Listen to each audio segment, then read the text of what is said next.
Hey guys, tonight we're traveling back in time, way back, to the medieval era, where love and marriage come bundled with livestock negotiations, chamber pots, and just a sprinkle of political intrigue.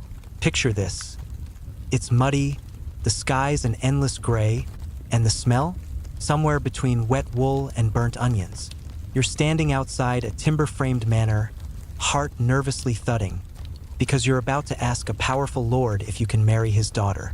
She's beautiful, sure, but also comes with a dowry clause longer than your arm and a father who's eyeing your lineage like it owes him rent. This isn't modern dating. This is medieval matchmaking, and you probably won't survive this. So before you get comfortable, take a moment to like the video and subscribe, but only if you genuinely enjoy what I do here. And let me know in the comments where you're listening from and what time it is over there. I love hearing from all of you around the world. Now, dim the lights, maybe turn on a fan for that soft background hum, and let's ease into tonight's journey together. You've fallen for a medieval girl. Maybe it was her eyes, or maybe it was the way she knew the Latin word for goose. Either way, there's a problem. You can't just date her.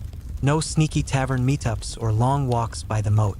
Nope, you need permission, and that means dealing with her father, an aging noble who's as paranoid as he is powerful.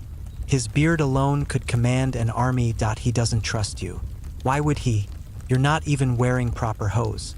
To win his favor, you must prove your worth, financially, socially, and ideally with at least one shiny family crest. Love may be in the air, but so is the smell of manure and political leverage. Your first challenge? Negotiating the dowry. Think of it as medieval prenup meets livestock exchange. The Lord wants to know, what lands do you own? What coin can you promise? And will his daughter still have access to her favorite spinning wheel? Dowries could include land, fine linens, or even a herd of unusually aggressive goats. Historians still argue whether dowries were more about economics or social climbing. But either way, you're now in the middle of a deeply awkward barter. Let's not forget you'll need a witness, often several. These negotiations weren't private affairs. Uncles, scribes, nosy friars, they're all here. Someone even brought their hawk, which keeps staring at your fingers. Every word is recorded, every gesture scrutinized. And if you so much as twitch when someone mentions the latrine tax, it's noted. To sweeten the deal, you're encouraged to bring gifts. Swords, spices, or a particularly handsome chicken have all been considered romantic overtures in the past. Your best bet? A bolt of imported wool, soft enough to impress the lady, expensive enough to flatter the father. It's all about appearances. You're shown into a smoky hall, lit dimly by rushlights and one sad fireplace. The Lord sits on a high-backed chair that squeaks ominously. His voice booms, but his questions are blunt. Can you protect his daughter? Can you feed her? Can you keep her away from those scandalous musicians from Aquitaine? You nod, bow, and try not to sweat through your doublet. His steward looks unimpressed. The lady's mother pretends not to eavesdrop from behind a curtain. It's less romantic drama and more slow-motion interrogation with drafty windows. Just when you think it's going well, the father asks about your lineage. You mention your grandfather, a minor knight. He counters with a cousin who once jousted the Duke of Burgundy. You lose that round. You recover by mentioning your uncle's monastery. Monks always help. Suddenly, the mood shifts. The father leans in. Can you read? He asks. You nod. Barely. That pleases him. Literacy is trendy in these parts. You're back in the running. Finally, after hours of formalities, a scribe scratches down the agreement on parchment. Wax seals are pressed. Someone sneezes dramatically. It's done. You're now betrothed. Not married, just legally promised.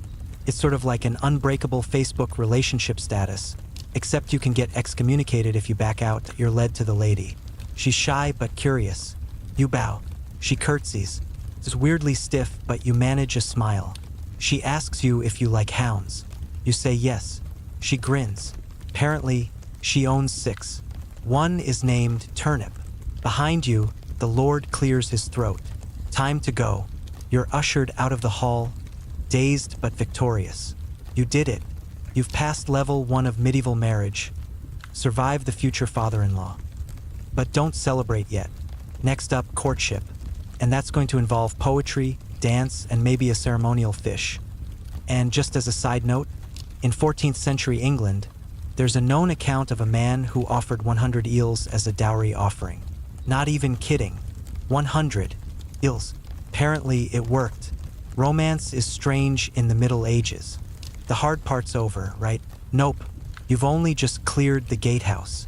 Now comes the dizzying obstacle course of courtship, medieval edition. You're not just expected to show up for dinners and remember her favorite flower. You have to prove you're worthy of her heart, her family name, and her possibly cursed ring collection. Welcome to a world where courtly love involves more poetry than practicality and a dangerous amount of dancing in shoes made of wood. You begin by writing her a love poem. Or, more accurately, you pay someone literate and poetic to write one for you. It's a courtly tradition, after all. Poetry's the medieval version of texting, "Hey, you up?" Except it comes in triplicate with flowery metaphors about roses and wounds. You deliver it to her lady-in-waiting, who smirks because she knows exactly which line came from the castle's stable boy turned bard. Still, your lady reads it. That's a win. Next comes a public show of affection. Not kissing, heavens no. Kissing is practically a proposal. We're talking grand gestures here. Maybe a carved wooden comb, or a song performed by traveling minstrels. Ideally something involving a falcon. Yes, falconry is absolutely the TikTok of its day. Flashy, expensive, and full of potential injury. So you try to learn falconry. You spend a week trying to get a cranky bird named Giles to land on your wrist without removing a finger. It mostly ends in bleeding, but when you finally manage to get Giles to stay still long enough for your lady to watch, she claps once and says, "Oh, he's trying." Romantic, right? Historians still argue whether these extravagant displays actually led to happier marriages, or if they were just a way to delay the inevitable awkwardness of joint estate management. Either way, you're expected to do all this before the wedding. It's performative, sure, but your social status depends on it. Impress her and you're praised. Slip up, and suddenly you're the one who got kicked by a goose mid-dance. Speaking of dancing, time for the feast. You're invited to a spring gathering hosted by her family. It's one of those medieval semi-formal affairs where nobody really knows what to wear, so everyone just layers furs and prays it doesn't rain. There's a long table of bread, honeyed meats, and something that looks suspiciously like eel pie. It always comes back to the eels. You're seated near your lady. This is a big deal. Seating placement is everything. It's a nonverbal signal that says, he might not be awful. You clink goblets, sip spiced wine, and try to say something clever about the roast duck.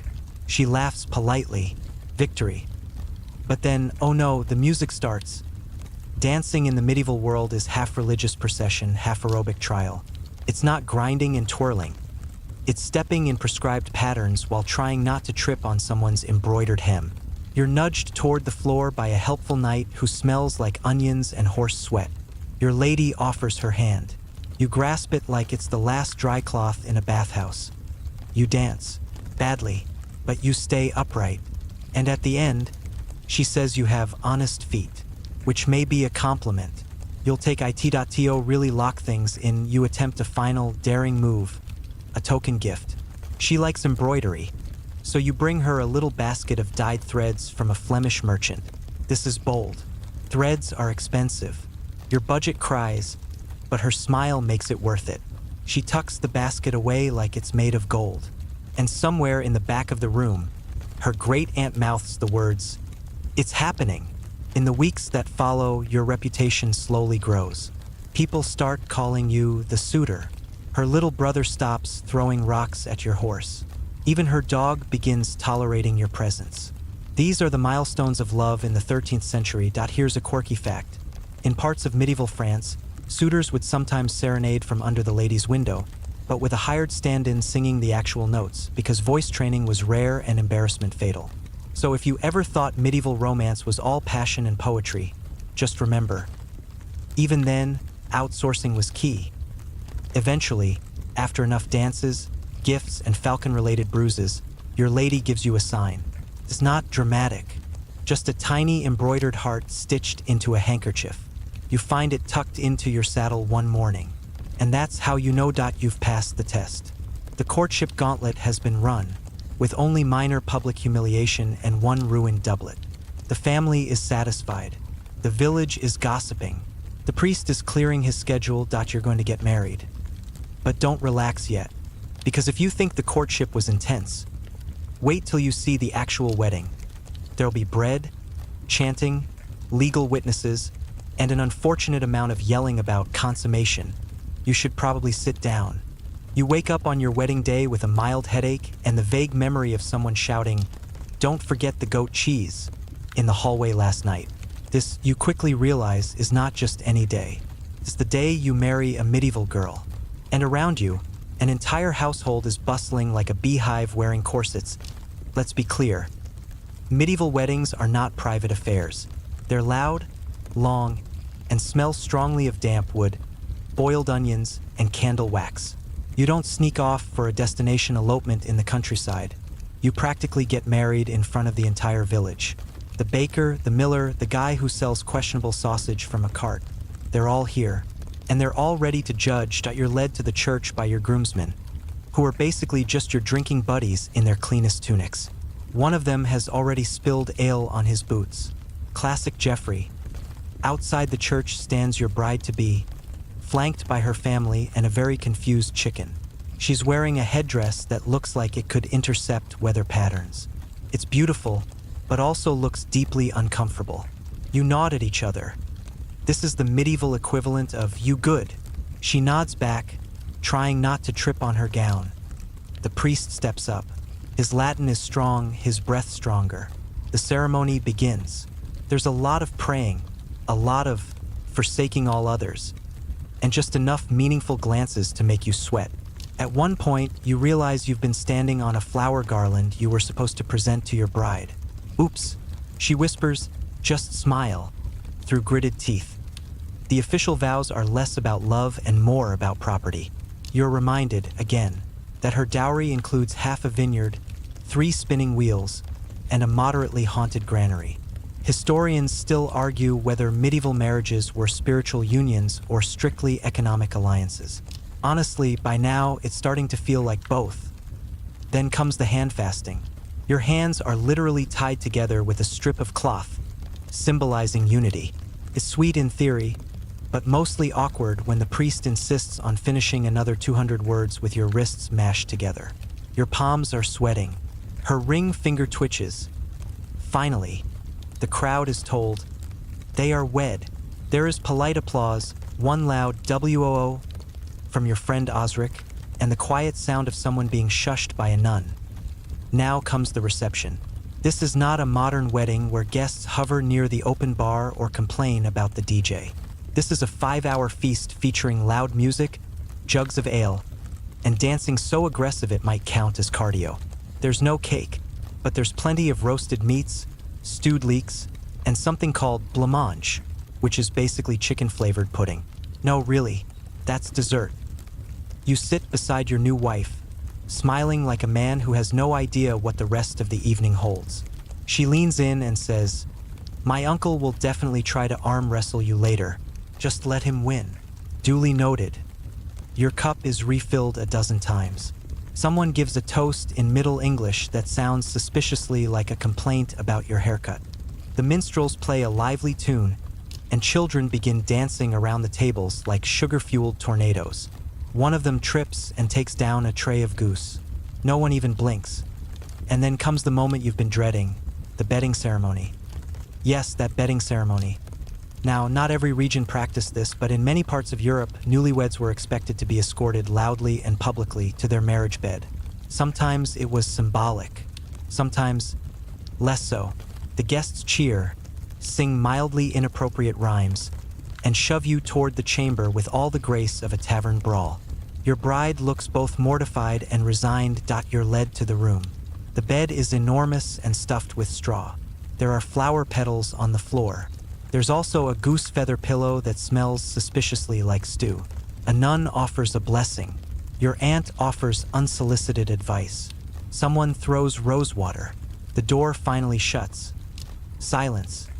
You and your wife stare at each other, The room is dark, save for a single flickering candle. You both exhale. "I think we survived," she says. You nod, suddenly aware that you're still wearing one boot. It's not glamorous. It's not even very private. But it's yours. The start of something, however strange, however old. Real. A quirky fact for your trivia brain. In some areas, a literal witness was required to confirm consummation.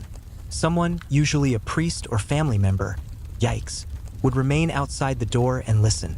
And if you think that's awkward, remember, one documented account from 15th century France involved a notary writing down noises. Yes, medieval ASMR for lawyers. You, thankfully, are spared that particular horror. But still, you're married now. Really married. There's no turning back. The guests are still feasting below. Somewhere, Osric is probably arm wrestling the bishop.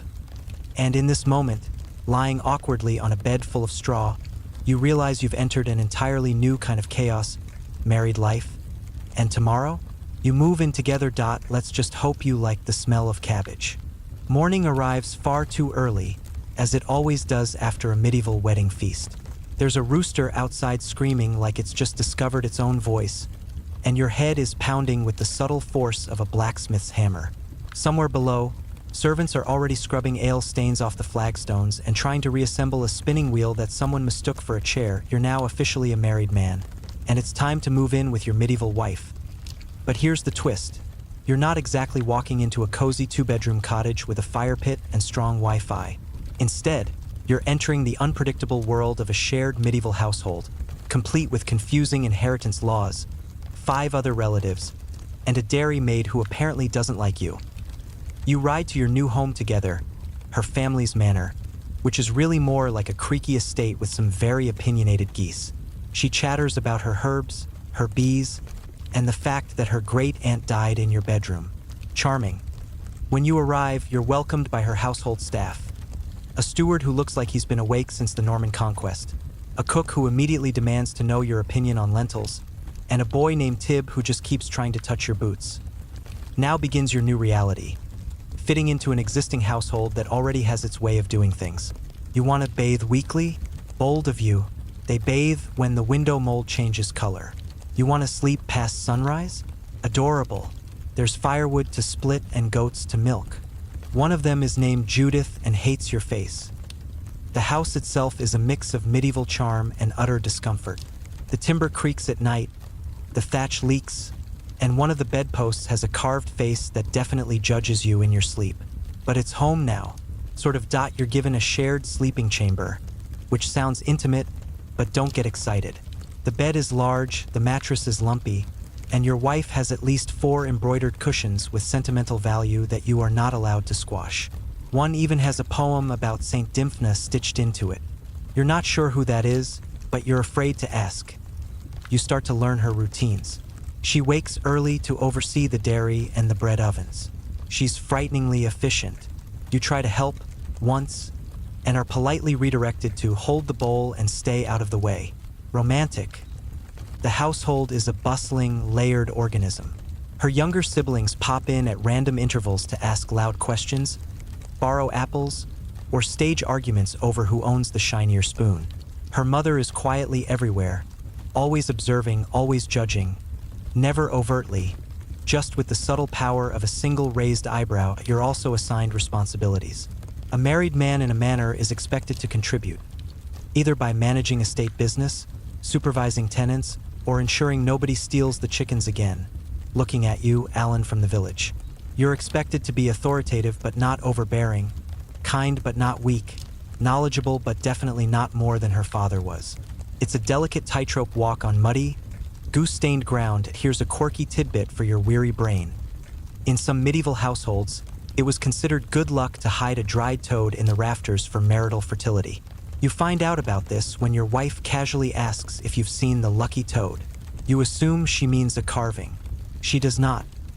Historians still argue whether medieval marriage roles were rigidly defined or surprisingly flexible depending on the region. In your case, flexibility looks like learning how to churn butter one morning and then managing barley inventories the next. You're a man of many poorly trained talents now. Evenings are calmer, sort of You eat together in the hall with the family and any lingering guests. Your wife always sits to your left. It's a little detail, but one you grow to love. It means she'll nudge you if your manners slip or if you're about to drink from the wrong goblet. Again, there's no real privacy, though. Not in a house like this. Doors are thin. Gossip is faster than the local courier. Once, you stubbed your toe on a chamber pot and swore under your breath. And 2 hours later, a cousin 3 villages over asked if you'd made peace with the devil. News travels. And then there's the question of your role as a husband. You're expected to protect, provide, and, most complicated of all, lead prayers every Sunday. You don't remember that being in the vows. You fumble through Latin like a drunk trying to recite Shakespeare backwards, but your wife helps you along. She's good at that, knowing when to step in and when to let you flounder just enough to learn. As the weeks pass, something unexpected happens. You get used to it. The rhythm of the household, the clatter of the kitchen, the smell of rushes and wet wool. You begin to feel less like a guest and more like a part of it. You start to know which door creaks in the middle of the night and which goat actually likes you. You know how your wife takes her ale, diluted with a slice of dried apple, and how she prefers to walk the estate paths in the evening just before sunset. It's not glamorous. It's not easy, but it's becoming home. And just when you think you're settling in, her father calls you in for a serious conversation. About heirs. No pressure, right? There's something unnerving about being summoned by your father-in-law first thing in the morning, especially when he's wearing his ceremonial wool cloak and a facial expression that says, "I've seen death, taxes, and my son-in-law forget to close the grain shed." You sit across from him in his solar, a cozy room with terrible airflow, trying not to fidget as he gets straight to the point. "You'll need an heir," he says, chewing slowly on a boiled pear. "Preferably a boy." Ah yes, the medieval obsession with lineage. It's not just about carrying on the family name, it's about land, status, and power. A boy means security. A girl, well, she's expensive and will eventually need a dowry the size of a small mill. He leans forward, pear juice glistening on his beard. "You're not getting any younger. You are 22. Welcome to medieval expectations, where your primary job now is to turn romantic awkwardness into biological success.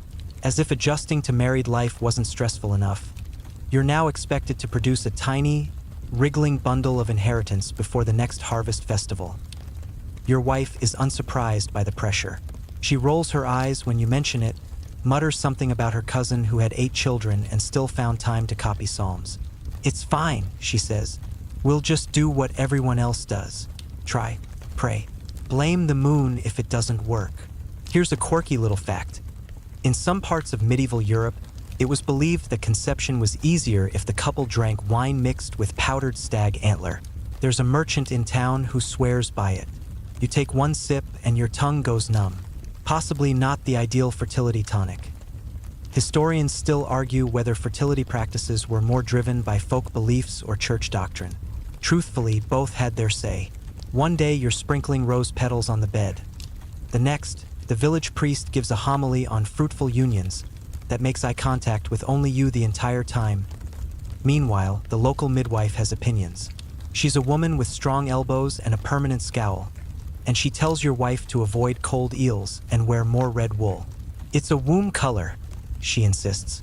You nod solemnly, as though that sentence makes any medical sense. The pressure starts to mount. Not just from family, but from the entire village. Medieval society has a curious tendency to turn private matters into public conversation. Every time you walk through the market, someone offers you a fertility charm, a prayer scroll, or, once, a dried hedgehog foot. "Guaranteed to quicken the belly," the seller says. You politely decline and walk faster. You and your wife try to keep your sense of humor about it. At night, curled under your blanket of scratchy wool and shared stress, you joke about names. "What if we call him Egbert? Only if his head's shaped like an egg." It helps, a little. But there's always the unspoken worry, what if it doesn't happen? What if you're one of those couples whispered about behind chapel walls? What if your in-laws quietly arrange for their other daughter to inherit the manor while smiling politely at you over stew? To make things even more awkward, your neighbor, a smug knight with 4 sons and a wife who always looks smug about it, starts sending subtle little barbs your way. "It's the spring air," he says at a feast. "Very productive, isn't it?" You consider pelting him with a turnip. Months pass. Seasons shift. Your wife tracks her cycle using a string of knotted beads and a chart involving the phases of the moon, a goose feather, and something called the vinegar spoon test. You don't ask. And then one morning something changes. She doesn't come down for breakfast. The steward whispers something to the cook. The cook whispers something to the dairymaid. The dairymaid tells the blacksmith's apprentice, who tells the goat herder, who tells you that she's late, very late. When you finally see her, she smiles in a way that makes your stomach drop and your chest lift at the same time. No words, just a quiet, breathy laugh and a whispered, "I think it worked." Suddenly, everything is different. The household erupts with excitement. Scented candles are lit. Offerings are made at the chapel. A neighbor brings over a cake made entirely of almonds and mystery spices. Even Judith, the angry goat, bleats with marginal approval. But now comes the next set of rules. A pregnant medieval woman is practically a state asset. Your wife is expected to rest more, eat warming foods, and avoid loud noises, bad smells, and people with crooked teeth. Apparently, those cause difficult births. The science is, let's say, unverified. You become fiercely protective, hovering, fetching, questioning everything from soup temperature to slipper thickness. Your wife tolerates it for about 3 days before telling you that if you try to adjust her pillow one more time, she will smother you with it. Fair enough. Still, you can't help but feel proud. Scared, sure, but proud. You did it. You did the medieval thing. You're starting a family. And yes, the odds of surviving childbirth are statistically terrible, and yes, there's a superstition that says babies born on Thursdays are cursed with hay fever. But right now, right in this moment, you're too overwhelmed to care. You sit beside her as she naps, one hand resting lightly on her belly. And you wonder, will it be a boy? Will he carry your name? Will he also get kicked by Judith? The journey is far from over. You've entered the most uncertain, most intense, and, if you're lucky, most rewarding part of medieval marriage. And let's be honest, you still don't know what blancmange is.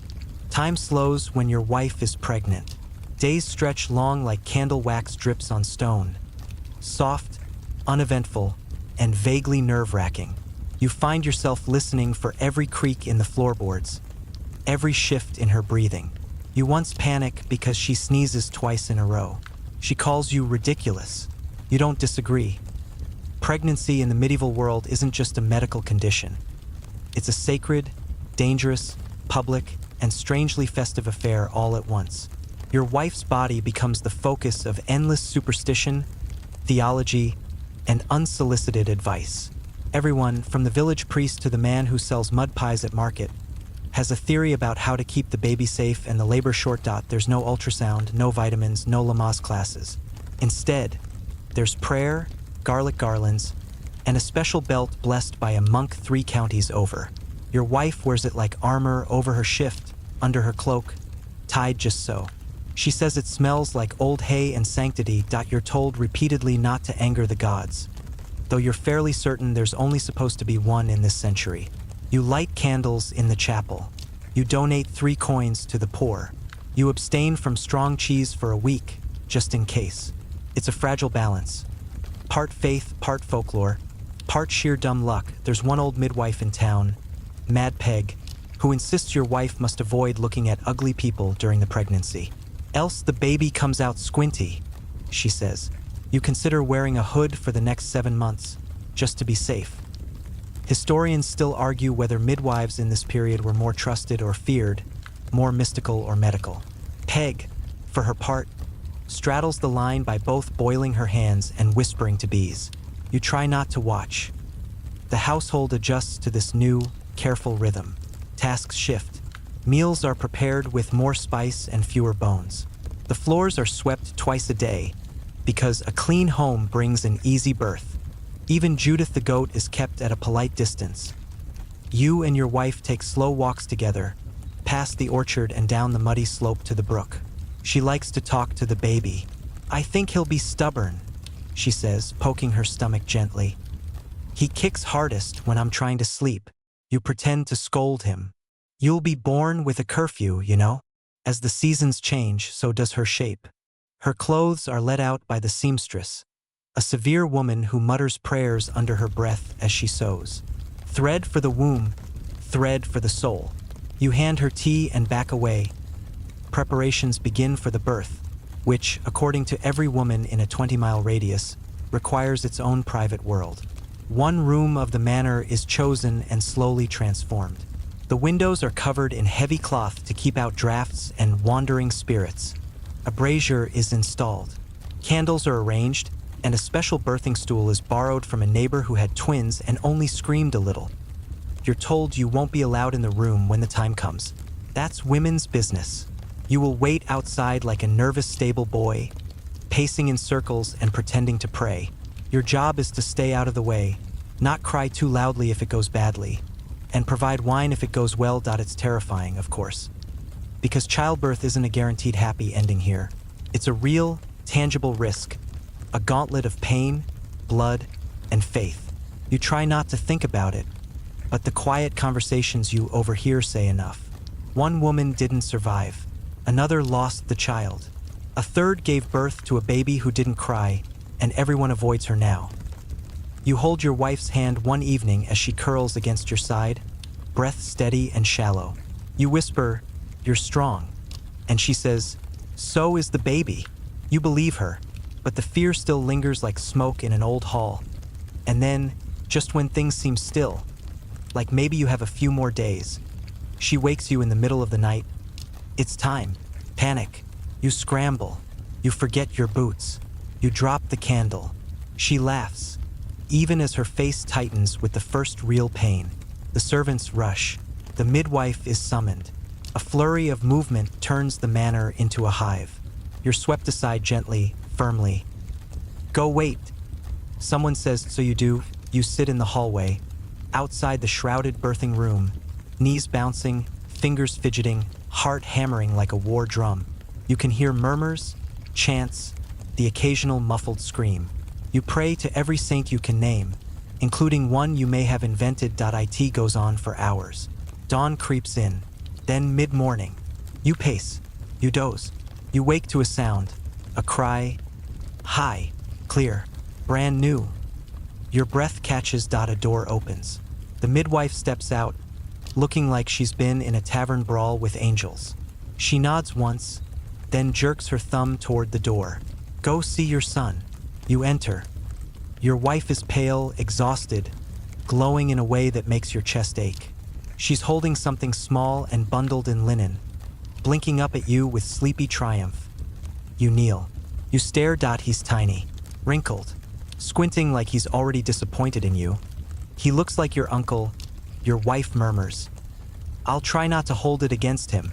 You don't know what to say. You don't know what to feel. Just that your heart is full and strange and a little frightened that you're a father now. In medieval Europe, you've brought a new life into a world of cold winters and warm bread, superstition and song, wolves and cradle charms. And somehow, it feels right. The baby cries. A lot. You don't blame him. If you were abruptly ejected from a warm, echoey belly into a chilly stone manor filled with goats and candles and people who poke your face every 5 minutes, you'd probably be a little screechy too. But still, the crying. You learn the sounds quickly. The hungry wail, the uncomfortable grunt, the mysterious, existential "why do I exist" sobbing that hits around dusk every day without fail. There's no instruction manual, no Google, no pediatrician, just your wife's instincts, the midwife's lingering advice, and a few deeply questionable folk remedies involving herbs you're pretty sure are also used to clean chimney flues. It's a crash course in medieval parenting, and your role, according to tradition, is somewhere between furniture and emergency goat fetcher. Fathers in your time are not expected to change swaddling cloths, sing lullabies, or clean spit up. That doesn't stop you from trying. At least once a day, your wife catches you cooing nonsense to the baby while dangling a wooden spoon. You pretend you're testing the spoon for safety. Still, you're learning, quickly. For instance, medieval babies don't wear diapers like modern ones. Instead, there's a complicated system of linen strips, clouts. They're called wrapped around the lower half like a swaddled mummy. These are changed roughly 18 times a day, or whenever the baby starts making that face. You become oddly skilled at folding them just right. You start dreaming about clouts. Your wife, meanwhile, is recovering slowly. Birth took a toll, and the idea of postpartum care mostly involves bone broth, soft blankets, and the vague encouragement not to die. You help as best you can. Fluff pillows, carry water, glare at anyone who speaks too loudly. She's grateful, but also quick to remind you that if you keep hovering like that, she will put a ladle in your ear. Fair. Visitors start arriving within days. First, your father-in-law, who eyes the baby like it's a prized heirloom. Strong lungs, he says, which is medieval man code for congratulations. Then the neighbors trickle in. Everyone brings something: cakes, charms, a questionable cheese. The baby is passed around like a sacred relic. You pretend to be calm, but follow him with your eyes like a hawk with anxiety issues. There's a custom called churching, where your wife is formally blessed and welcomed back into society after childbirth. Until then, technically, she's considered unclean, which is a lovely way of saying, thank you for risking your life to continue our bloodline. The priest swings incense. Your wife grits her teeth. You squeeze her hand. And then there's the naming. It's not just a family decision. It's a community event, a religious ritual, and, apparently, a chance for every aunt and fishmonger to weigh in with opinions. The priest insists the baby must be named after a saint. Your wife wants something from her grandfather's line. You secretly want to name him Osric, but you're too afraid to say it out loud in case someone thinks you're joking. In the end, you settle on a name that fits both tradition and your son's squint a little scowl. Thomas. Not too noble, not too humble, solid, a good medieval name. You whisper it to him as he sleeps. Thomas, you say, please don't grow up to burn down anything. The christening takes place in the village church, a stone building with drafty pews, and an odd smell that might be divine incense or just old moss. The ceremony is brief but loaded with meaning. Holy water, chants, and the solemn promise that this small, grunting human is now officially one of God's flock. You feel a strange flutter in your chest as the priest anoints his forehead. Your wife squeezes your hand. You both stare at him like you're seeing him for the first time, even though you've been watching him breathe every night for weeks. Historians still argue whether medieval baptism was more of a spiritual ritual or a way to secure social legitimacy. Probably both. Either way, the baby is now official, and that's apparently reason enough for a feast. The household throws a small celebration: bread, stew, ale, and a bizarre pudding made from crushed barley and honey. You hold your son as people sing old songs and dance badly on the stone floor. It's the first time you've laughed in days without also looking over your shoulder to make sure the baby's still breathing. You're starting to settle into fatherhood. There's a rhythm now. Mornings involve goat milk, cloth changes, and walking in slow circles to soothe the tiny lord of the manor. Afternoons are for naps, when you're lucky, light chores, and trying to teach the baby to smile on command. He mostly just blinks. Once, he sneezes and scares himself so badly he cries for half an hour. One curious medieval belief you hear more than once is that babies shouldn't be looked at by too many people in the first month. Too many eyes can sour the spirit. The midwife recommends tying a sprig of rue to the cradle to ward off envy. Your wife laughs, ties 3, and adds a garlic clove just for style. Of course, there's always danger. Illness, infection, the cold night air. You do what you can. Keep the fire stoked, the linens clean, the cradle lined with soft wool. But every cough sounds like doom, every pale cheek a cause for alarm. You sleep lightly, always listening, always waiting. And yet, despite all the fear and fatigue and absolutely absurd advice, someone suggested feeding the baby honey and owl feather tea. No thank you. There's joy, real joy. You catch yourself smiling at odd moments, watching him squirm, hearing your wife hum lullabies you've never heard before, realizing that somehow, against every possible odd, you're doing this. You're raising a child, in medieval times, with goat hair in your tunic and 3 hours of sleep. And you wouldn't trade it for anything. By the time Thomas reaches his first birthday, you've aged roughly 12 years. Your back hurts, your sleep is a memory, and you've developed a sixth sense for when the baby is about to explode with tears. And yet, when he smiles at you, usually while chewing something you swear you didn't give him, it feels like a holy relic has winked in your direction. Toddlerhood in medieval Europe is a fascinating stage.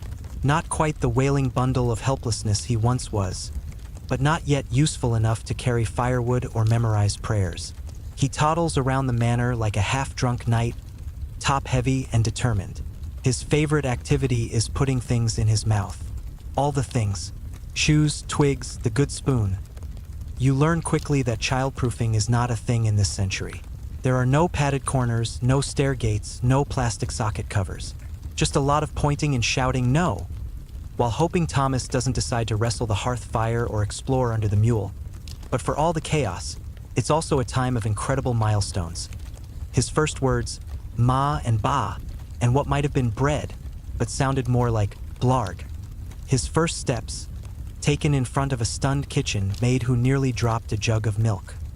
His first tantrum, thrown with the righteous fury of a tiny king denied his right to chew on the cat. Child-rearing, medieval style, relies heavily on repetition, rhythm, and superstition.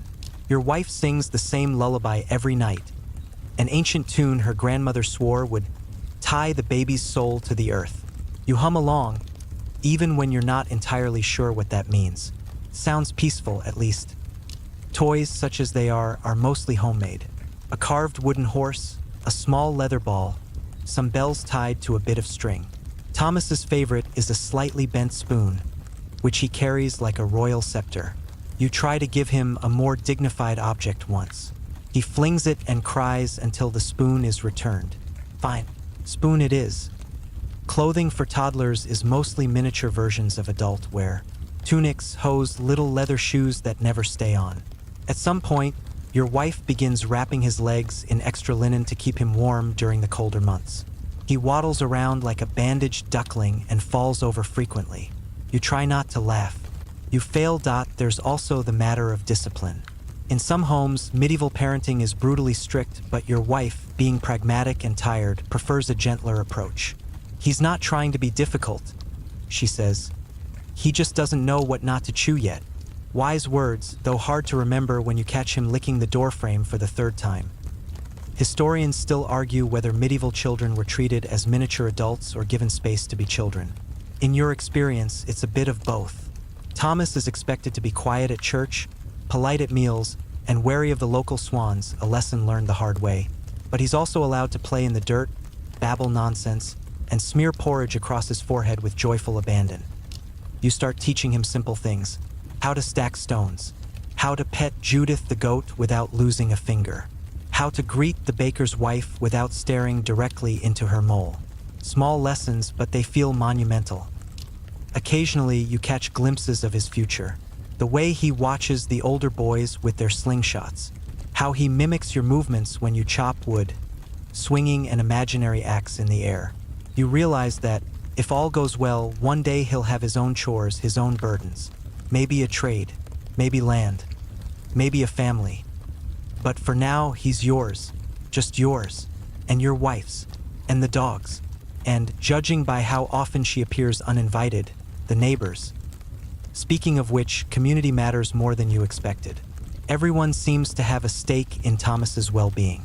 The blacksmith gives him a horseshoe for luck. The old nun at the abbey blesses his curls every time you visit. The candlemaker offers beeswax dolls, which are absolutely not for chewing. Some of it is sweet. Some of it is unsettling.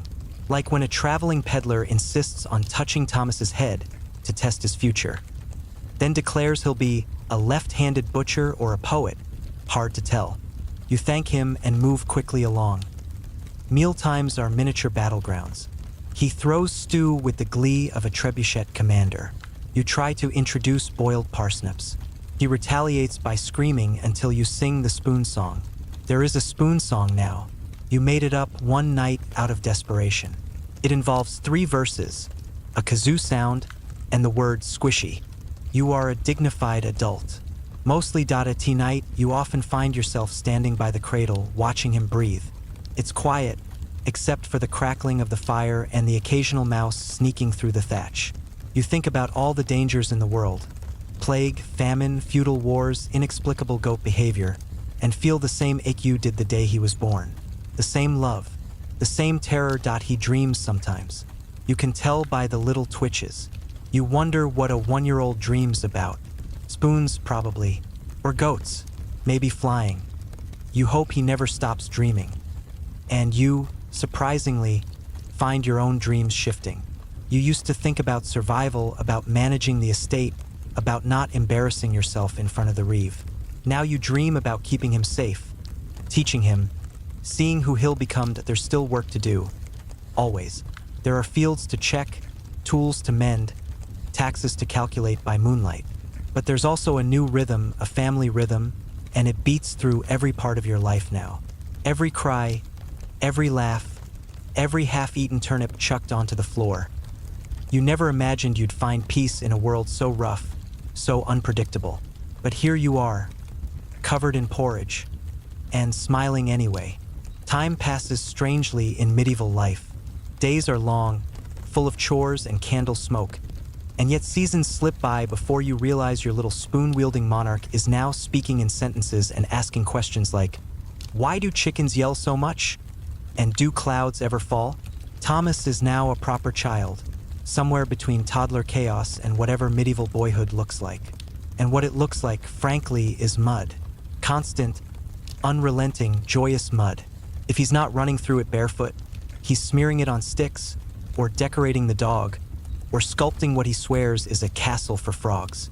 You choose to believe him. Your home has grown noisier, somehow warmer. The hearth feels cozier when it's full of laughter and clumsy attempts to rhyme. You and your wife exchange knowing looks when he babbles nonsense poetry at the goose. You're entering the golden age of small medieval child energy, equal parts awe-inspiring and mildly dangerous. Children in this era are expected to grow up fast, especially if they're boys. By age 5 or 6, they're often tasked with simple duties. Watching animals, fetching water, sweeping floors with a broom that's basically a bundle of sticks tied together with hope. Thomas isn't quite there yet, but you see the transition beginning. He copies your gestures when you plow. He listens carefully when your wife tells a story. He even offers to fix your boots with a rock. You thank him and quietly hide the rock. The education of a medieval child is a dicey thing. If you're a noble or wealthy merchant, you might hire a tutor. If you're poor, the local monastery might allow your child into the scriptorium, if he shows promise, and if he doesn't sneeze on the parchment. But you, as a middle-ranking estate holder, are in between. So you teach him what you know. Numbers scratched on wood, the names of herbs, how to count eggs in Latin. Even if your Latin is suspicious at best point one afternoon, your wife catches him reciting the days of the week to the chickens. He gets as far as Thor's Day before getting pecked. You call it a learning experience. Historians still argue whether medieval children experienced true childhood, or were simply rushed into adulthood with smaller tools. The truth seems to live in moments, like Thomas racing across the field with a wooden sword yelling for the pudding, or hiding behind barrels to avoid bath time. He's not just a miniature adult. He's a kid, a muddy, loud, gloriously unfiltered kid. And of course, there's the matter of religion. Church isn't optional. Every week, the family trudges to the village chapel, where Thomas must learn the sacred art of sitting still while the priest drones in Latin. You try to set a good example. He tries to balance a beetle on his boot without anyone noticing. The beetle wins. Your wife starts teaching him simple prayers, songs, the names of saints. He particularly likes Saint Christopher, probably because the imagery involves a big man carrying a tiny human across water. Thomas insists that makes you Saint Christopher. You don't argue. There's also the influence of folklore. Medieval children grow up surrounded by stories. Dragons, witches, enchanted forests, invisible fairies with suspicious morals. Your wife weaves tales at bedtime, her voice soft and full of mystery, and you often find yourself listening just as closely as Thomas. One night, she tells a story about a farmer who marries a fairy queen and wakes up 300 years later. Thomas is silent for a moment, then whispers, "Did he miss dinner?" You all laugh. You're also noticing changes in your role as a father. Once the background character, the spoon fetcher, the shadow rocking the cradle, now you're a companion. You play games, invent songs, teach Thomas how to whistle. He fails spectacularly and then declares the dog did it. You teach him about seasons, how the crops grow, what the clouds mean, when it's going to rain just by the smell in the air. He listens with his whole face. He asks why snow tastes different from hail. You pretend you know. Sometimes you take him on walks, just the two of you, through woods that smell of pine and wet moss, past the stream where frogs seem to hold very loud committee meetings. These walks are when he opens up. Why don't we have a moat? The goats go to heaven. Can I be a knight, or do I have to be a dad? It hits you now and then that you're raising a person who will live long after you're gone, who will remember these days, your hands, your voice, the way you point at stars and tell him that they're just holes poked in the sky by curious angels. And it's not just you. Your wife is his sun and moon. She teaches him to spin thread, to cook oatcakes without burning them, to spot mushrooms that don't make you hear colors. She does it all with a balance of warmth and weary sarcasm that makes you love her more every day. Around age 4, Thomas starts attending learning sessions with a few other local children under the watchful eye of an elderly widow who teaches letters using bits of ash and a dangerously sharp stick. He comes home proud, covered in smudges, and announces that A is for ale. You gently correct him. He disagrees. You throw a feast for his 5th birthday, just a small one. A few neighbors, extra apples, honey bread shaped like animals. He gets a carved whistle and a cloak dyed with walnut husks. You tell him he looks like a tiny forest prince. He grins and demands to be addressed as Sir Whistlecloak. Even the reeve shows up, mostly for the food. He pats Thomas on the head and mutters something about good stock. You smile tightly and move the bread knife out of reach. There are dangers, of course. Fevers, accidents, wild animals, accidents involving wild animals. You do your best to protect him. Your wife insists on a charm above his bed. A tiny pouch of rosemary, iron, and dried wormwood. Just in case, she says. You don't argue. Point one evening, while putting Thomas to bed, he asks if you'll always be there. You pause, say something reassuring, and then he falls asleep with his head on your shoulder and his little fingers wrapped in your sleeve. You sit there longer than you should, because right now he's still your little boy, and you'll never get this day again. By the time Thomas turns 6, you've stopped measuring time by harvests or saint days and started counting in missing teeth, outgrown tunics, and increasingly complex questions like, why don't fish blink? And if I die in a dream, do I die in real life? Heavy stuff, especially before breakfast. The house has changed again. It echoes with the thuds of little boots and the creak of old floorboards under racing feet. He's louder, faster, and against all odds, dirtier. How does one child produce so much dust? You suspect he's part mole. He's still your son, but now he's also your apprentice, your shadow, and your personal chaos goblin in medieval society. 6 is an unofficial coming-of-age checkpoint. Children aren't legally adults, of course, but they start being folded into daily work in more formal ways. Thomas now helps gather kindling, feed the livestock, and carry messages to neighboring farms. His sense of importance has inflated to near-papal levels. When the baker's wife says, "Thank you, young man," after he delivers a bundle of herbs, he returns home walking like a duke. Tasks come with responsibility, and responsibility with training. You begin teaching him things your father once taught you. How to sharpen a knife without cutting off your fingers, how to tether a stubborn donkey, how to greet someone in 3 different dialects depending on whether you owe them money. These lessons don't always go smoothly. He cuts the cheese rope instead of the twine. He spills ink on the only clean ledger. He tries to ride the dog. Still, he's learning. You also notice him watching you more carefully now. When you raise your voice, he flinches. When you smile, he mirrors it. It's a terrifying sort of power. Every action, every reaction, he stores it, files it away, builds his world from it. Your wife feels it too. She begins involving him in kitchen chores, despite the increased risk of onion-related accidents. She teaches him to peel turnips, mix herbs, and wash his hands with lye soap like a civilized person. He scrubs until his fingers are pink, grins, and then wipes them on his tunic, Historians still argue whether boys of this age were formally apprenticed or left to roam semi-feral until adolescence. In some towns, a 6-year-old might be sent to live with another family to learn a trade. But in rural settings like yours, it's more common for boys to stay home until around 12, absorbing skills from parents and community alike. So Thomas stays under your roof, in your footsteps. There's a ceremony of sorts when he's given his first real tool. A small hand axe, dull-edged but real. You present it like it's a knight's sword. He gasps and holds it reverently, then immediately tries to chop a turnip with it. You redirect him toward a log. Progress.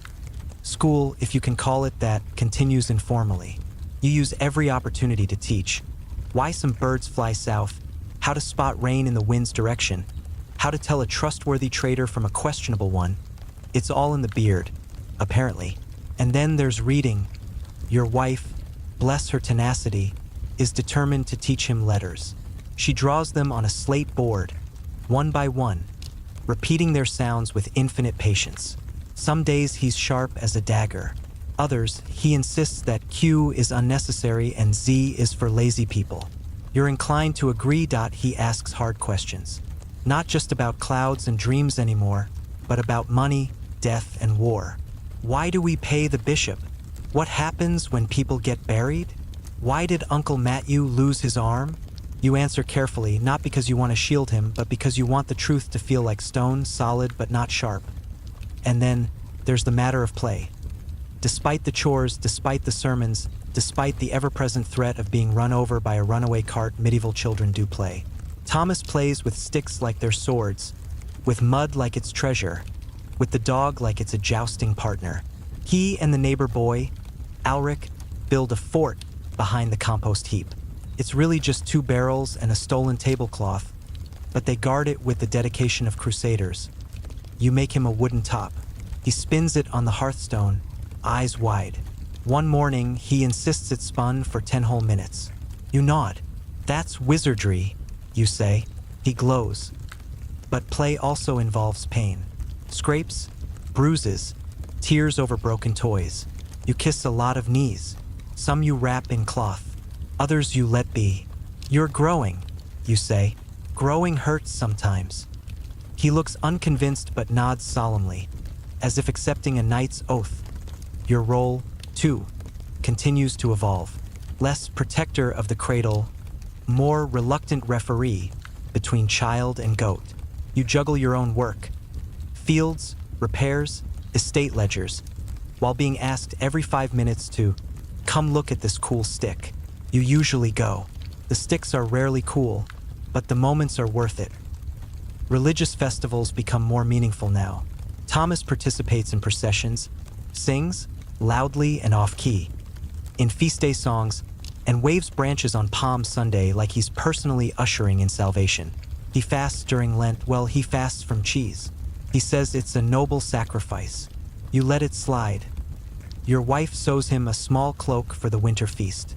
It's dyed with onion skins and smells faintly of stew, but he loves it. He twirls. You pretend not to cry that he's growing. Faster than you'd like point one night. While you're telling him a bedtime story about a knight who befriends a talking wolf, he interrupts with, "Are all wolves bad? Or just some?" You smile. "Depends on the wolf." He's quiet for a moment, then says, "I think I'd be friends with a wolf if it was lonely." You don't sleep much that night, not because you're worried, but because you're proud that he's becoming someone. Someone curious, someone kind. And though the world is still sharp-edged and uncertain, though disease and hunger and war lurk just beyond the edges of your life like shadows in the woods, you feel, if only for tonight, that you've done something good, that you've made a small human, and he's incredible. By now, you've stopped counting Thomas's birthdays and started tracking his growth by the things he breaks. Last week, it was the handle on the cellar hatch. This week, it's the garden fence, thanks to a training joust involving a broomstick and a surprised sheep. You're no longer raising a child. You're coexisting with a gangly, loud-laughing creature with endless questions, a spectacular gift for stepping in manure, and the uncanny ability to appear exactly when you're trying to nap. Thomas is 7 now. In the medieval world, this is a meaningful age. Not because he's suddenly wiser or more responsible, but because culturally this is the threshold where many boys begin formal apprenticeships. That might mean the local blacksmith, a merchant's household, or a monastery. For noble families, it could even mean serving as a page at a nearby castle. Your household isn't noble, but you're respected, and you have choices. People begin hinting. The miller jokes that Thomas has strong arms and could be useful. The reeve suggests toughening the boy up with hard labor. Even the bishop, whose interest is mostly financial, mentions that the monastery takes boys with promise. You and your wife exchange glances over porridge. She's not ready. Neither are you. So you delay. You keep him close. He's still young. There's time. But he's watching everything. The way you haggle at market. The way your wife sets broken things right with nothing but twine and frustration. The way people speak to each other in the churchyard. Too politely when they're angry. He soaks up social cues like a sponge in ale. He's learning the hidden language of adulthood. And he's asking bigger questions. Why do some people have more land? Why does the priest get meat when we don't? Why do people die when they're still good? You do your best. Sometimes with stories, sometimes with silence. Sometimes with gentle lies, like, the world is fair, just slowly. Historians still argue whether medieval children were truly innocent in the modern sense or simply tiny adults with fewer skills. Some sources suggest kids were deeply involved in family economics and could understand hardship far earlier than we might expect. And frankly, your personal experience confirms it. Thomas knows when money is tight. He knows when your back aches from field work. He notices when your wife sighs too often. But he also knows joy. The joy of catching a frog in spring. The joy of sneaking honey from the pot. The joy of riding on your shoulders while yelling, "I'm taller than the king." One day, he trades his best marble for a wounded pigeon. You're unsure whether to scold him or applaud. He builds a tiny shelter, feeds it soaked barley, and names it Gregory. Gregory the pigeon lives for 4 chaotic days and then, quite respectfully, dies. Thomas builds a grave behind the shed and holds a funeral. You attend. So does the neighbor's cat, who probably killed Gregory in the first place. Later, you catch Thomas whispering secrets to the little grave. You don't interrupt. That summer, he's everywhere, wading in creeks, tying twine traps for imaginary wolves, building an absolutely terrible cart out of chicken bones and stolen wheels. You only realize how much he's grown when he lifts a full water bucket without sloshing it. That, in medieval parenting, is a milestone. Your wife starts showing him more herbs. She teaches him which ones sting, which ones soothe. She even lets him hold the mortar while she grinds dried yarrow. He calls the resulting powder wizard dust and tries to sell it to Alric for a button. Capitalism begins early. He's still rough around the edges, of course. There's a questionable incident involving a goose, a paint pot, and an attempted coat of arms. The goose survives. The paint doesn't. And yet, more and more, he behaves like someone preparing for something larger. When a wandering minstrel comes through town, Thomas is mesmerized. The songs, the lute, the embroidered doublet that somehow avoids dirt. It all dazzles him. That night he asks, "Can I be that when I grow up?" You pause. "You can try." He nods, then asks, "Will my clothes have sleeves?" You laugh harder than you should. The rhythms of the year continue. Candlemas, planting, sheep shearing, feast days. Thomas is involved in all of it. He's still too young to plow, but he helps sow seed. He gathers firewood, negotiates with the dog, and attempts to carve spoons with varying results. Your wife calls him her tiny apprentice. He insists he's a journeyman now. Religious life deepens, too. He memorizes more prayers, even if he mumbles through the Latin. He starts asking about sin not in the abstract, but in practical terms. If I steal honey but share it, is it still stealing? If I think bad words but don't say them, do they count? You and your wife take turns answering. Sometimes you're wise. Sometimes you make it up. Sometimes, when he asks where souls go when they leave the body, you just hold him close and say, "Somewhere warm." One night, he wakes you up during a thunderstorm. His voice is shaking. "I heard something outside." You get up, Light a stub of tallow candle and check every door. Just wind and branches. When you return, he's curled into your wife, already asleep again. And you just stand there for a while, candle flickering, heart full of something too big for words. Later that week, he loses his first molar. He's weirdly excited. You save the tooth, wrap it in cloth and tuck it into a pouch. You don't know why. Maybe because time is speeding up and you want to hold on to something tiny, something real.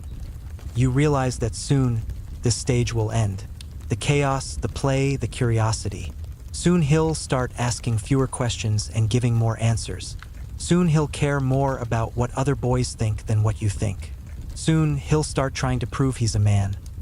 But not yet. For now, he's still yours, muddy boots and all. By the time Thomas turns 8, the shift is undeniable. He walks differently, straighter, faster, almost as if he has somewhere important to be, even if it's just to chase a chicken. He answers to his name with a new tone, the tiniest edge of impatience, as if Thomas is a sound that interrupts whatever grand idea is currently unraveling in his skull. You've lost the toddler, misplaced the tiny child.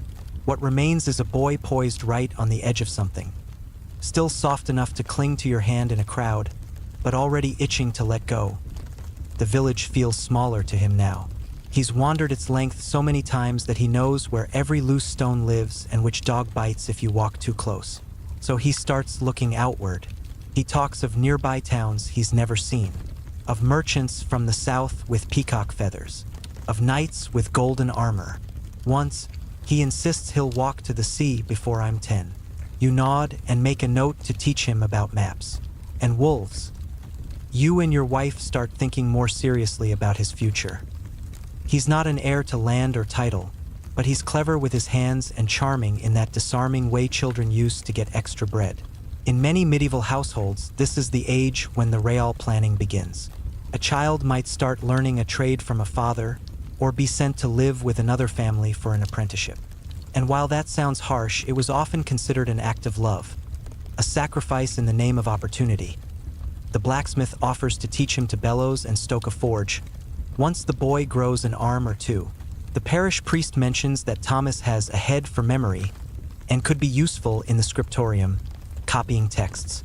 Of course, the priest has said that about 3 other boys. He's building an unpaid labor force one compliment at a time. Historians still argue whether these early apprenticeships were more like education or indentured servitude. In truth, it varied. Some masters taught with patience, others taught with beatings. Some children found their calling, others found only splinters. But for now, you're not quite ready to let go. Neither is your wife. So you keep teaching him yourself, quietly, almost secretly. It's a kind of family rebellion.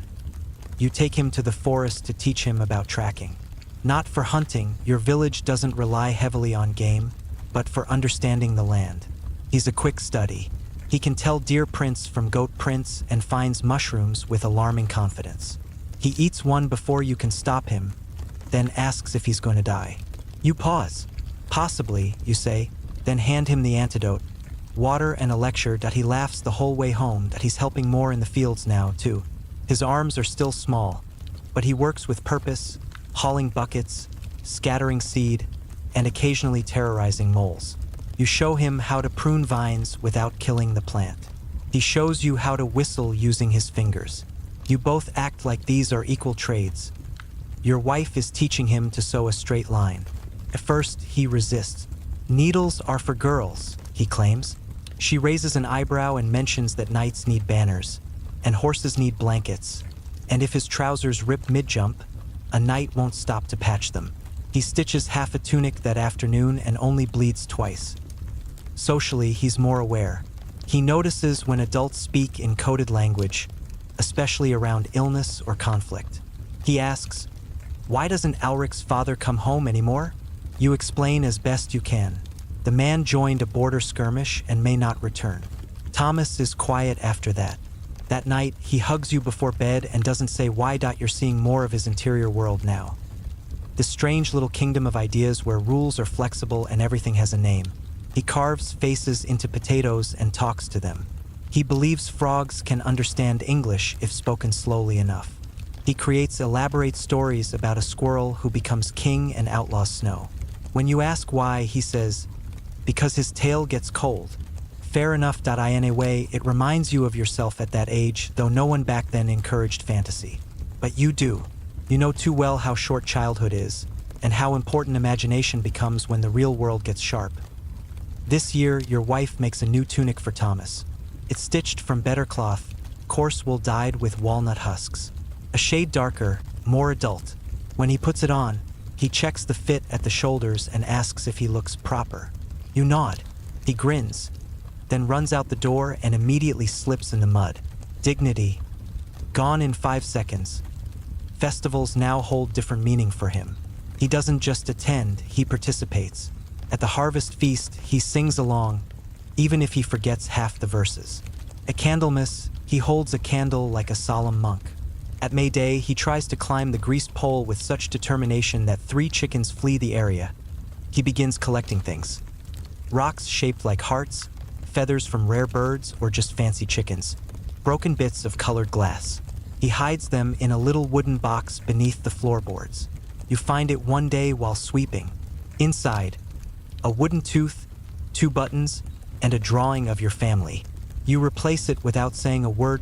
One afternoon, you find him sitting in the shade, humming to himself, carving something with his knife. You sit beside him and ask what it is. He shrugs. Just practicing. You sit in silence for a while, passing the knife back and forth, whittling nonsense. And in that small moment, no talking, no teaching, no correcting, you realize something important, that he's not just becoming a person, that he's becoming your favorite person. Not because he's perfect, he's loud and dramatic and always sticky, but because you've built him, brick by brick, story by story, one scraped knee and bedtime prayer at a time. You've given him a foundation. And now he's starting to build upward. You wake one morning to find Thomas already outside, standing barefoot in the dew-wet grass, holding a stick like a sword and whispering what sounds like a battle prayer to a moth. He's 9 now, and it shows in the way he holds himself, like someone rehearsing for adulthood without fully abandoning the sandbox. This is the year you notice the distance forming. Not a painful distance, not yet. More like the space between a seed and the sprout it becomes. He still asks for help tying his belt sometimes, still slips his hand into yours when the crowd at market gets too tight. But he also corrects your Latin under his breath at church, and when he catches a fish all on his own, he acts like he's bested a dragon. You're not sure whether to clap or roll your eyes. He's becoming aware of his own body. Not in the teenage sense, thankfully not yet, but in the awkward realization that he can no longer squeeze into tight spaces or crawl beneath benches without bumping his head. You hear new complaints. Knees that ache after running, a strange pain in his shoulder after lifting a heavy stone. You're growing, your wife tells him, like a turnip in spring. Thomas doesn't love the metaphor. Puberty is still a whisper, not a storm, but you know what's coming. You lived it after all. The clumsy changes, the mood swings, the terrible poetry. You're already mentally bracing yourself. And still, despite all this brewing adulthood, there's magic in his world. He believes the old woman down the lane is part owl. He's convinced that if he says the Lord's Prayer backward, it opens a secret tunnel to heaven. You discourage that experiment, just in case. He insists the well behind the barn is haunted by a knight who drowned while looking for his reflection. He was vain, Thomas says solemnly. You can't argue with that logic. He's got a gang now. For boys and a girl who insists on being addressed as Sir Mallory. They roam the village outskirts like a badly organized militia, armed with slingshots and hollow threats. You watch them sometimes from the window, your heart both proud and mildly alarmed. One afternoon, they liberate a basket of apples from an unattended cart. You make him march back and apologize. He does. Later that night, he leaves 2 apples on the priest's doorstep for balance. Not exactly lawful neutral, but it's something. Historians still argue whether medieval children had what we'd call free play, or whether their days were consumed by labor and chores. The truth probably sits somewhere in between. By 9, Thomas is expected to contribute. He draws water without being asked. He can gather kindling faster than some adults. He's begun helping the herdsmen in the mornings, And while he still smells suspiciously of goat, he carries the pride of someone who knows he matters. There's a shift in how people talk to him, too. They stop cooing. They start instructing. The baker gives him real tasks. The miller lets him hold the grain weights. Even the reeve addresses him with that weary tone reserved for young men who are about to make a mistake. Thomas, of course, takes this as a badge of honor.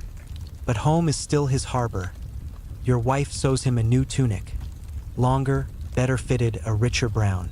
She makes it with extra room in the sleeves, knowing he'll outgrow it by next Lent. He wears it like it's armor, and then spills broth on it the same day. You both sigh in chorus. That winter, he gets sick. Nothing too serious. A fever, a cough that lingers like a bard after dinner. But it scares you more than it should, because now he's old enough to understand fear. When he lies in bed sweating through the sheets, he asks, "Will I die like Ulrich did?" You sit beside him, holding a wet cloth to his head, and say, "Not today, but maybe one day," he whispers. Everyone does. You reply, and he nods. There's a long silence. Then he says, "I hope it's not boring when it happens." You chuckle, even though your throat is tight. The next morning, his fever breaks, and within 2 days, he's back outside, chasing a cat with a sock tied to a stick, yelling that it's a dragon. Crisis over. Later in the year, you take him on a short trip, 2 villages over, to trade for salt and a set of hinges. It's the farthest he's ever traveled, and he's thrilled. The trees look different, he insists. The air tastes more interesting. He asks you 200 questions in 3 hours, including, "Do you think the moon looks the same here?" And "What do you think dogs dream about?" You share a meal of hard cheese and barley bread under a tree, and for a moment you see the child again, the one who used to ask if clouds were just sheep that wandered too high. But then he asks how much a cart costs, because maybe one day he'll have one. That evening, you stop to let him rest, and he climbs a low hill to look at the view.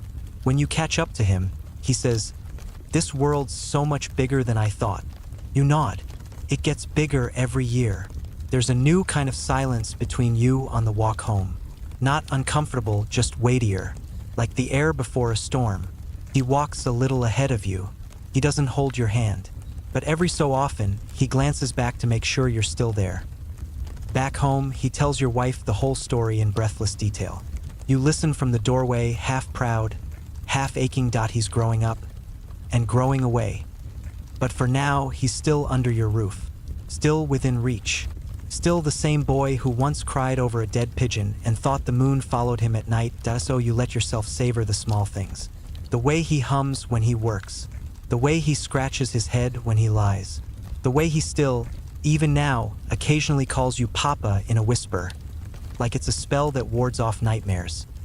You know it won't last, but it does for tonight. You don't mark the exact day Thomas becomes a teenager. There's no ceremony, no fireworks. Just a slow, quiet unfurling, like a scroll of parchment rolling open in the wind. One morning he's laughing at frog jokes, and the next he's deeply offended that someone called his voice squeaky. Welcome to the era of contradictions. At T13, his body begins doing things he never authorized. His legs stretch faster than the rest of him, giving him that temporary cultish awkwardness. His jaw seems undecided, part child, part man, and his voice breaks so frequently that your wife starts finishing his sentences for him, just to spare you both the pain.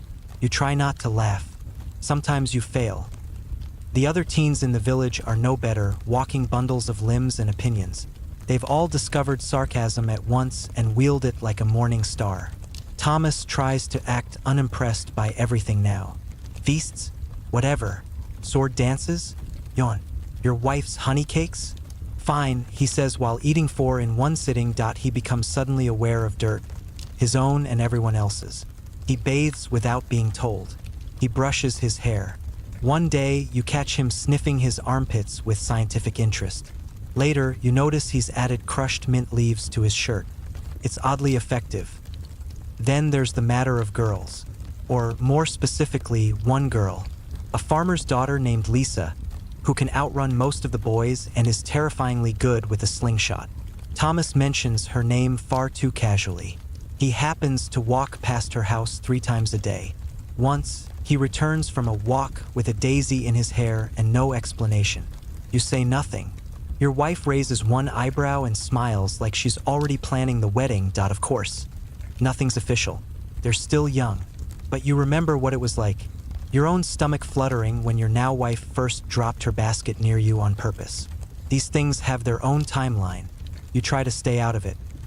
Still, when you catch them sitting side by side at festival, not speaking, just smiling in that dazed, pre-verbal way of first crushes, you feel something pinch in your chest.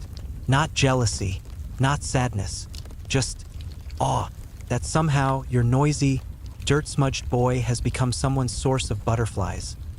Historians still argue whether love marriages were common in medieval villages. Most unions were arranged for land, livestock, or alliances, but affection? That wasn't unheard of. Peasant life was hard enough without spending it beside someone you couldn't tolerate.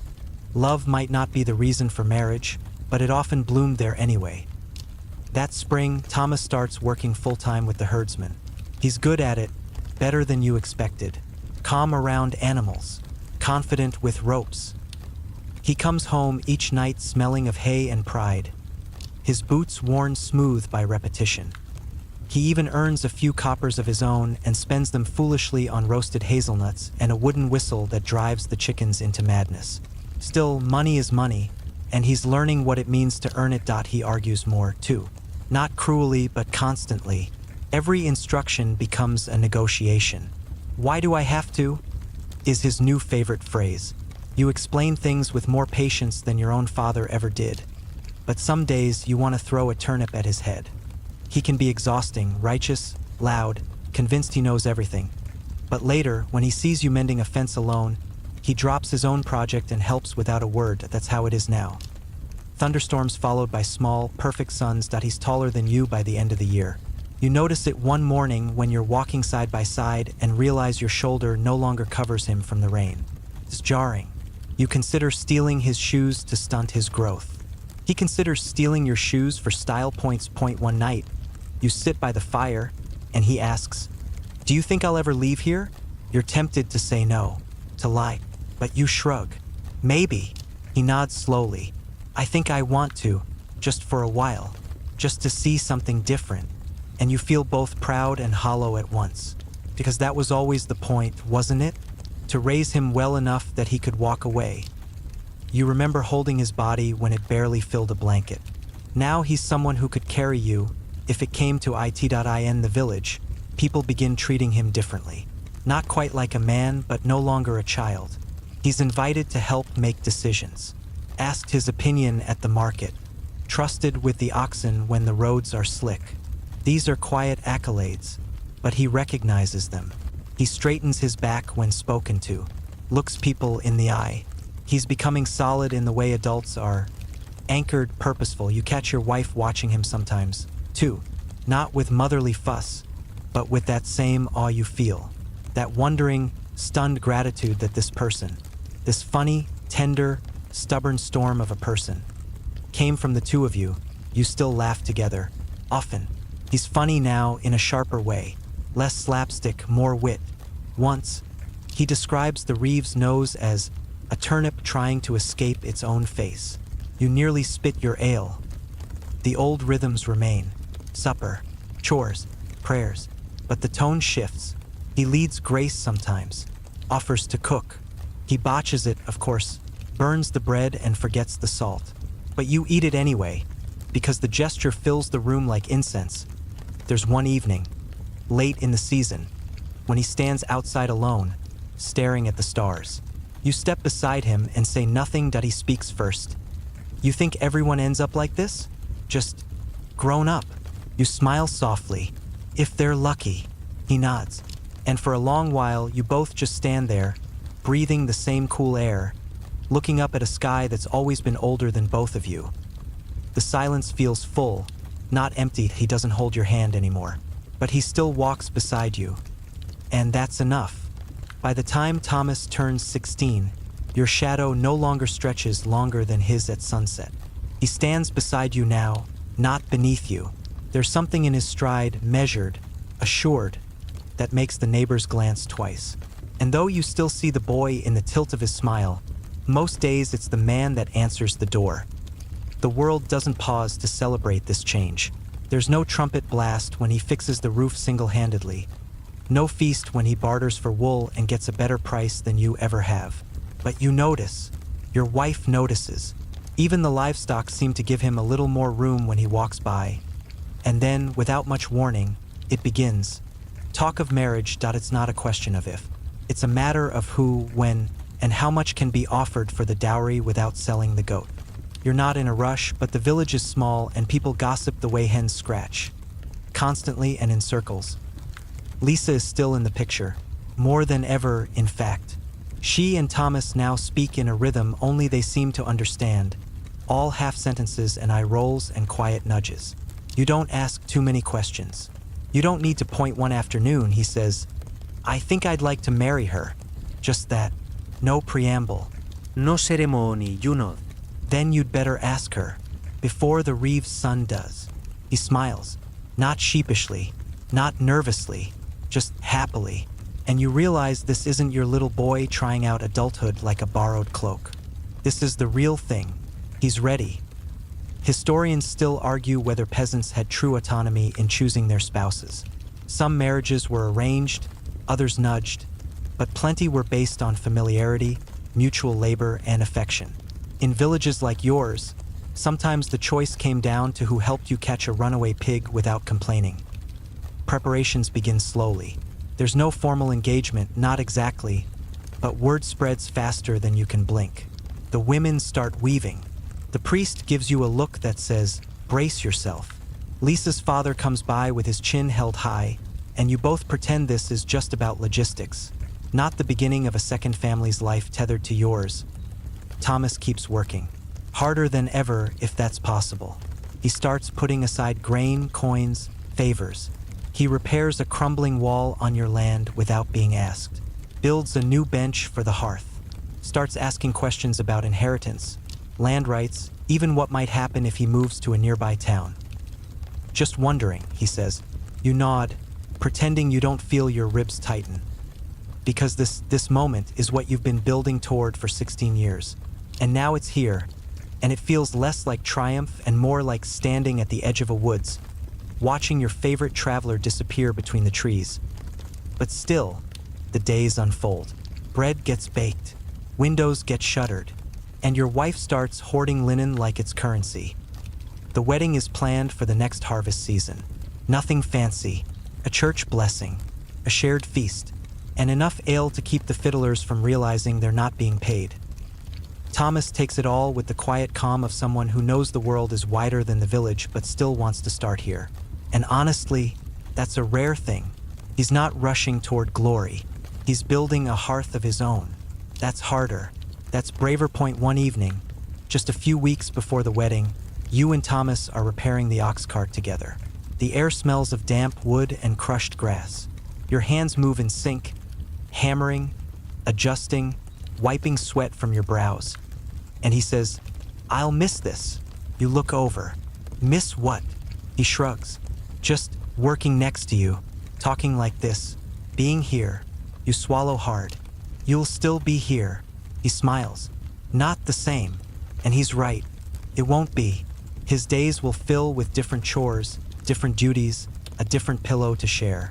You'll see him, but it won't be the same. That night, you tell your wife, and she nods, eyes glistening.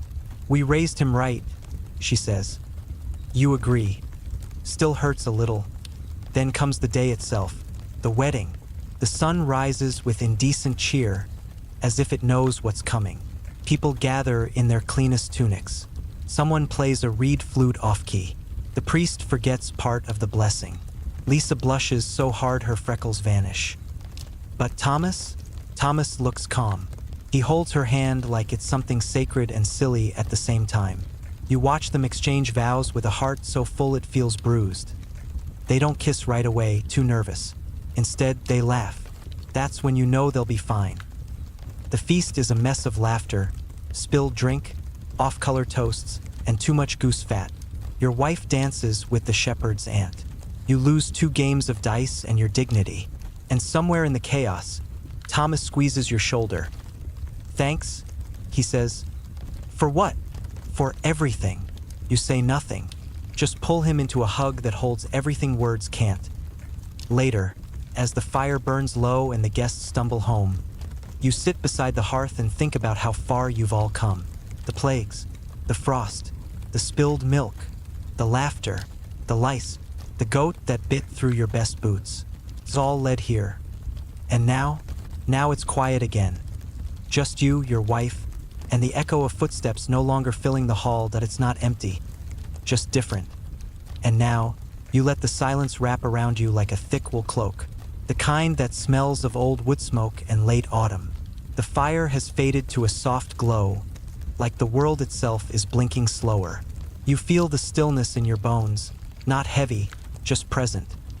Like the way snow hushes everything without asking, outside.